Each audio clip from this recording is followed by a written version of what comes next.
You know, you can tell how many seeds there are in an apple, but you can't tell how many apples there are in a seed. Whatever that means. I think it has something to do with if you plant the seed, it becomes a whole tree. And then there's lots of apples on it. And those apples all have seeds in them and they can become trees and you can get a whole lot of apples out of a seed. The words of Torah are compared to seeds because from one little verse of Torah, you could plant something and it just grows and grows and grows. And you get lots of other things from it. There's this week there's two Torah portions. They're sort of stuck together. Most weeks or most years, these two are together. One's Achremot, the other's Kedoshim. I talked about Achremot last night. Kedoshim is like one of the most densely packed Torah portions. It's got some awesome verses that you know, you could pick any one of them and you could do a whole sermon on just one verse. And so some of it starts off, Kedoshim tehiyu ki kadosh ani Adonai Elohechem. You shall be holy because I, Adonai, your God, am holy. God is holy. We shall be. We become holy. And then it spells out all the different things that we can do to move towards holiness. You know, honoring our parents, keeping the Sabbath,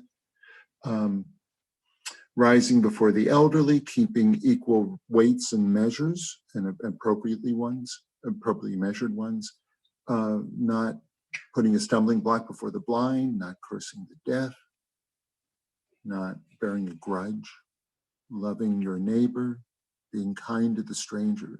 That's in there a lot of times, be kind to the stranger. But there's one part that I'm just going to pick one verse today. It says, you got a field, you know, you planted it, you own the field, you own the seeds, you tilled it, you planted it, the stuff is growing. You can't take any harvest from the corners of your field. Now, there's a few things you can't take. You can't take a second glean. You can't go back over like your corn and pick the small ones again. If you forgot, if you harvested a bunch and you forgot some, you left a pile of it there, you can't go back for it.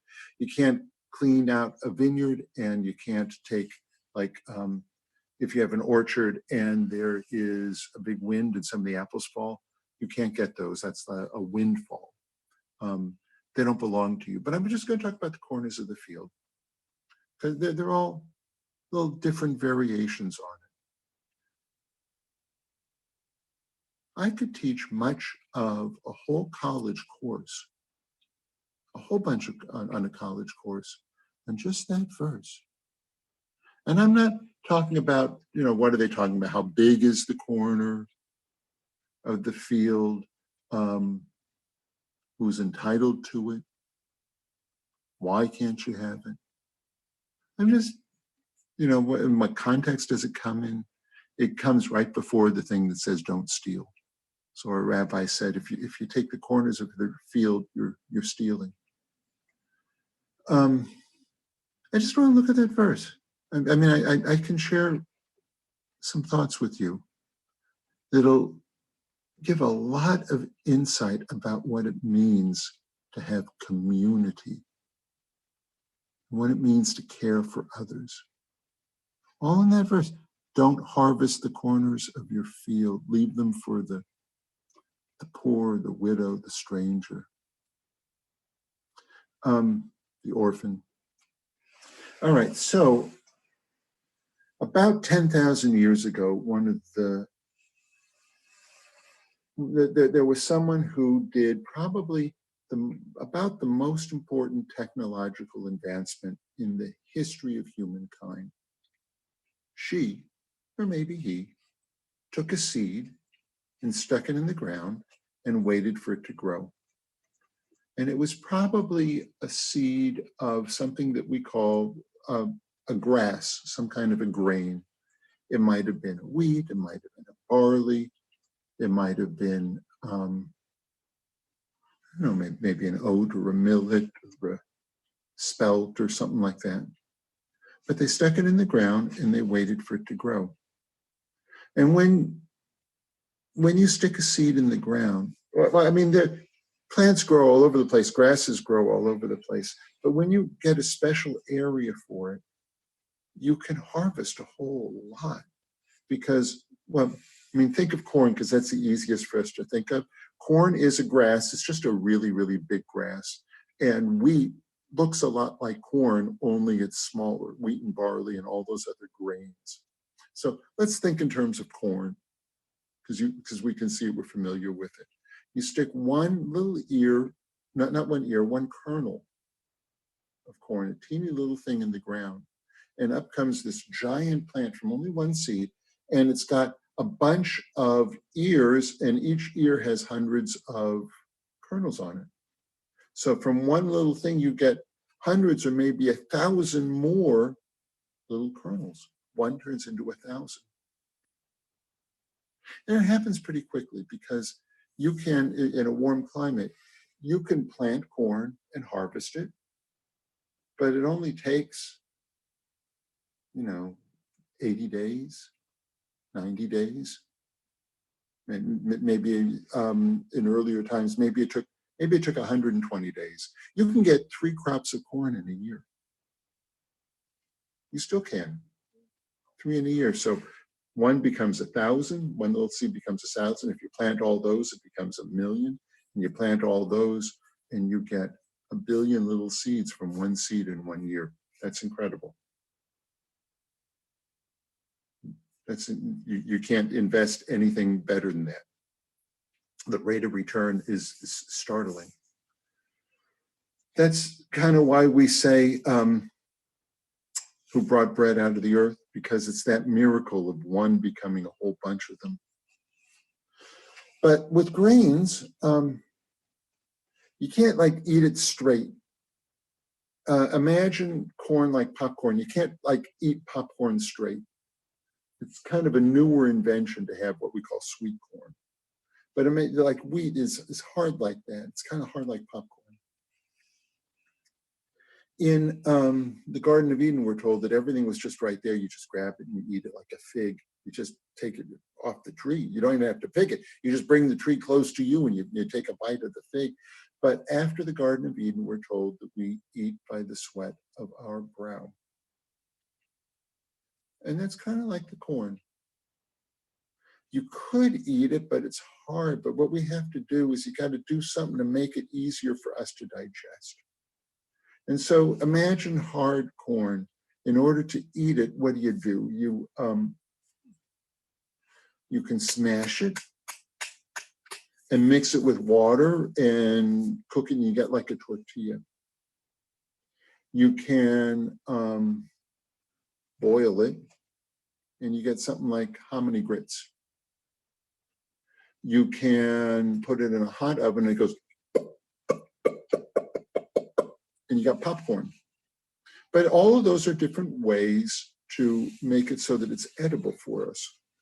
Or you could turn it into bread.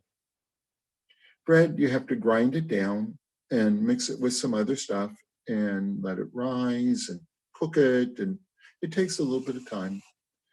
A great thing about grains is they last a really, really long time, especially if you keep them as hard popcorn. If you keep them hard like that, they can last for years and years and years, as long as you don't get them too wet. Wet and efficient kind of a thing. Growing the grain. Let's think of everything that's involved in it. You've got to get some land. You got to clear out all the other things that might grow or other rocks. You've got to dig it up and plant the thing. Then you've got to pull out any weeds that are growing, give it water as it's growing. If you give it a little bit of fertilizer, or you take some of your chicken poop and you mix it with the with some grass and other stuff like that, and compost it, it really helps things grow. It's like a fertilizer. It's a lot. It helps it grow a lot. Anyways, and now you've got it and it's ready to pick. it's not really eatable like that. You've got to pick it, and for wheat or barley, you got to bend down and pick the plants and then get the stuff off it. And wheat and barley have stuff on them that kind of like a peanut. It's got a hard, it's like a nutty kind of a shell called a husk. And you got to whack it and then get it off. There's a beautiful thing called winnowing, where you take the cracked wheat and you get in a great big basket and you toss it into the air in the wind, and like pixie dust, the sparkly shells go floating off in the wind, and you catch the heavy grain back in. It makes it so you can get the stuff to eat. It's a whole lot easier. And then once you have it, you grind it down and you mix it with other stuff and soak it, and you cook it into bread. And bread, people say it's kind of hard because it takes hours to do. It's something. There's work involved. So from the time of all of those different steps, getting the grain and the land and planting it and watering it and pulling all the weeds and giving it some fertilizer, to the time it grows up, that's only about halfway until the point where you can eat it. That's about half of the work. The other half of the work is bending down and picking it all and smashing it and winnowing it and then grinding it up with a rock. You can and then cooking it. That's about half of the work too, before you can eat it. This line is awesome. It says, "Leave the corners of your field for the poor, the hungry, the stranger, the orphan, the widow." Leave it for them. So what are we actually doing? On one level, we're saying everything that we think is ours isn't really all ours. We have an obligation to share it with the poor, the stranger, the orphan, the widow. We have an obligation to share it with them. And if we don't share it, we're stealing. So we might think it's ours, but it's not really ours. That's one part of it. The other thing is, we're not just saying, here's some bread, go eat it. We're letting them come, and if they're going to eat, it's okay. They're entitled to, but they have to pick it, which takes work. They've got to knock the shells off, which takes work. Think of it like a teeny little nut. They've got to winnow it to get the shells off it. They've got to grind it up so it can be made into bread, and then they cook it into bread. If they want to eat, we have an obligation to give them the opportunity to get food. It doesn't say that we have to do everything for them.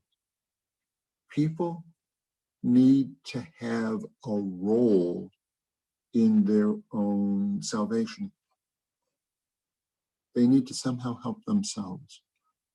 We help them out, but they need to be involved in helping themselves. That builds community. That everyone feels like they've contributed something. No one feels like they're a free wheel. Everyone's part of it. And the other beautiful thing about leaving the corners of your field, you don't know who's coming. They can come at night when no one sees. There are some people that don't look like they're poor, but they are. Or they don't look like they're hungry, but they're really hungry. And they can come and get it, and with no embarrassment. And you don't have to know who they are. You still treat them like they're providing for themselves, and in some ways they are.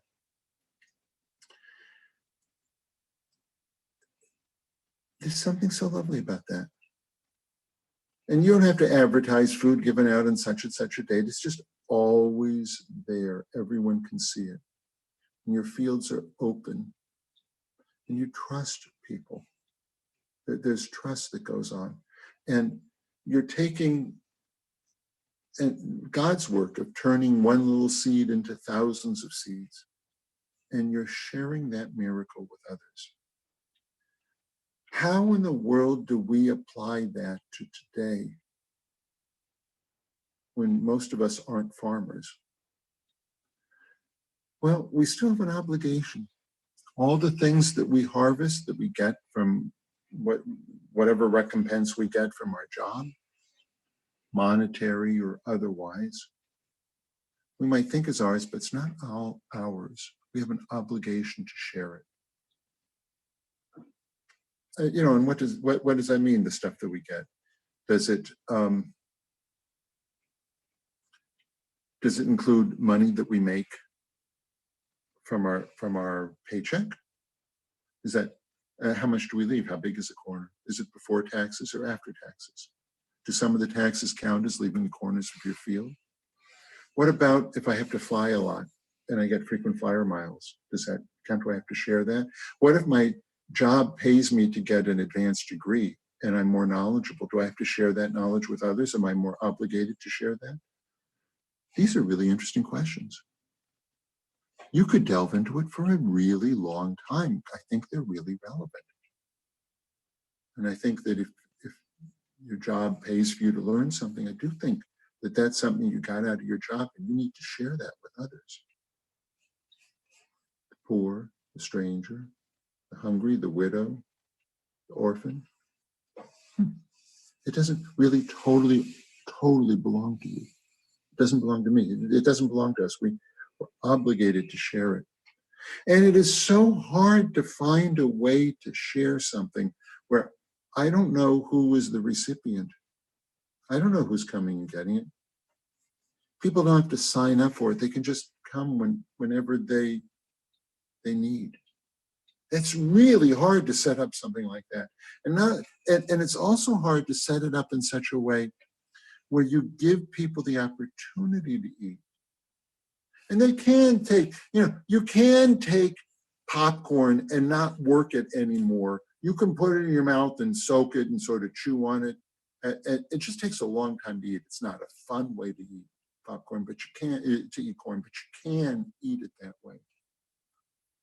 How do we create it so that people feel like they still have their dignity, where they're involved in their own salvation, where you give them the opportunity to help themselves? That takes an incredible amount of wisdom. How can we make sure that everybody has an opportunity to help themselves? You give everyone the tools that they don't have to go hungry. How can we give everybody the tools that they can have a place to live, who can have good health care?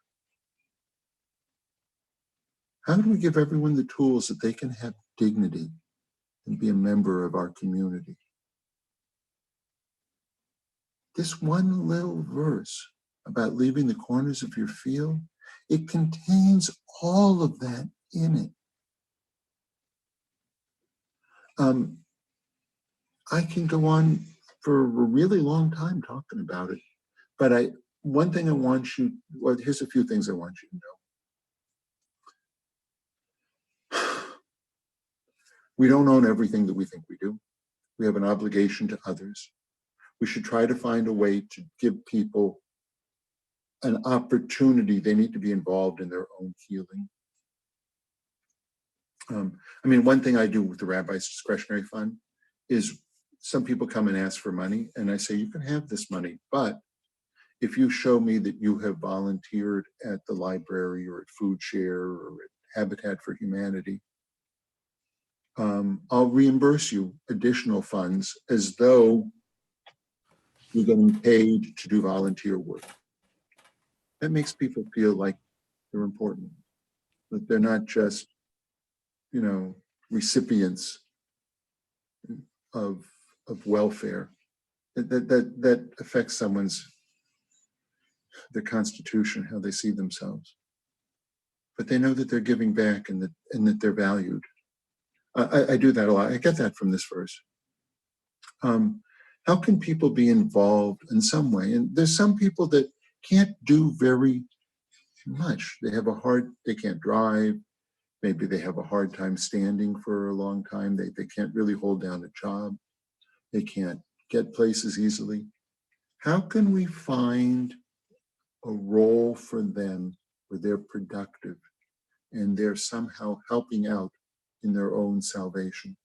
That's hard to do, but it's so, so important. I also want you to know that people who are recipients have dignity, and how do we preserve their dignity? That's real important. And I guess one last thing to learn, the wisdoms of our Torah, some of them are so concentrated in just a little verse. There's so much there. The wisdom that we're the inheritance of, the inheritors of, is incredible. I'm blown away over and over again by how incredible our Torah is and our heritage is. And this is just one example.